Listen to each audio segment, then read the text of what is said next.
एक आए थे, एक मेरे ख्याल में इंस्पेक्टर थे, वो बल्कि वो कह रहे थे वो आपके बच्चे कहीं और गए हैं, ख़ुद के चले गए होंगे, उनके दोस्तों के नाम दें।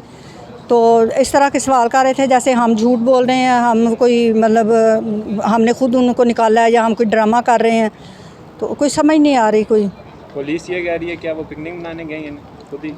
ज़ाहिर है उनकी बातों से तो यही लगता है। तो अभी जो आपको क्या लग रहा है, आज भी अदालत में आप पेश हुई, काफ़ी जज्बाती भी थी आप, तो किस तरह मेरे तो दिल में था कि आज कोई ना कोई मेरे बच्चों का हो सकता है आगे मैं जाऊं, मेरे बच्चे खड़े हों, लेकिन मुझे यहाँ पे आके इतना अफसोस हुआ। फिर मैंने जज साहब से कहा कि मैंने कहा कि वो मैं जुल्म का निज़ाम तो नहीं चल सकता जो है यहाँ पे। काश यहाँ पे कोई भगवान दास बैठा होता, वो मुझे इंसाफ देता, और अगर इंसाफ ना देता तो मेरे ख्याल में वो उठ के चला जाता कि मैं उसके मुताबिक नहीं चल सकता, तो मैं अपने जो मेरी पोस्ट है मैं उसके मुताबिक नहीं कोई आर्डर कर सकता, कोई नहीं कर सकता, तो मैं छोड़ दूँ, ये जगह छोड़ दूँ। लेकिन नबी पाक की हदीस है कि मेरी उम्मत की एक कमज़ोरी है और वो माल है। तो माल जो है वो कौन छोड़ता है? सीट छोड़ेंगे तो माल ख़त्म हो जाएगा। जैसे आप बता रहे थे कि आपका बेटा एक दिन भी आपके बगैर नहीं रह सकता, नहीं कभी भी नहीं गुजर गई, फिर भी तो पता नहीं अब क्या कर रहे होंगे। हमने तो ईद वाला दिन भी रो के गुजारा, सीढ़ियों पे बैठ के मैंने गुजारा सारा दिन के मेरा बेटा शायद किसी तरफ से वो भेज दे। मैंने ईद से पहले इसीलिए वो वीडियो भी की थी, माफ़ी भी मांगी थी, अपील की थी आर्मी चीफ से, तो लेकिन पता नहीं उनका क्या है। इस सारे अरसे में अहमद साहब से कोई रब्ता किसी तरह से कोई किया गया है या नहीं?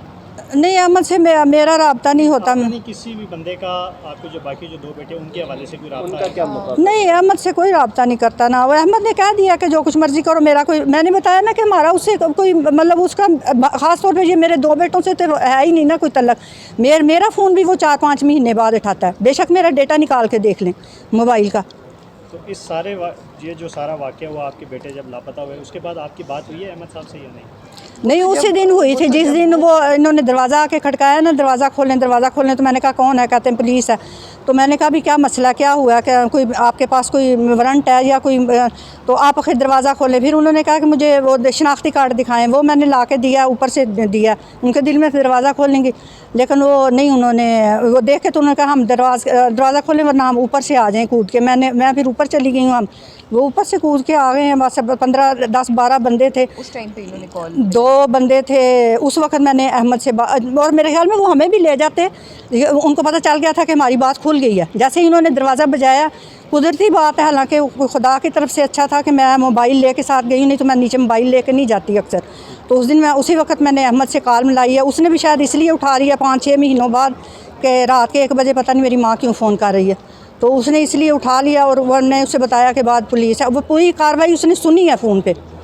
अच्छा, इस केस में ये कहा गया कि जो अहमद साहब ने आर्मी चीफ की फैमिली के हवाले से जो स्टोरी की थी, उसके बाद ये सारा वाक़या हुआ। इस वाक़े के बाद भी हम देख रहे हैं कि उनकी जो वीडियोज़ हैं अहमद साहब की, वो प्रॉपर उन सारी चीज़ों पे आ रही हैं। तो ये तो इनको समझना चाहिए ना कि वो जब वो कह रहा है कि मेरी तरफ से जो कुछ मर्ज़ी करो, मैंने तो ये करते रहना है। इनको ये आज किसको कि अपने बहन भाई चाहिए, या जो बाहर के चला गया उसके लिए तो ख़त्म होगी ना पीछे दुनिया, तो वो उसको तो नहीं ज़रूरत। ये तो इनको सोचना चाहिए था।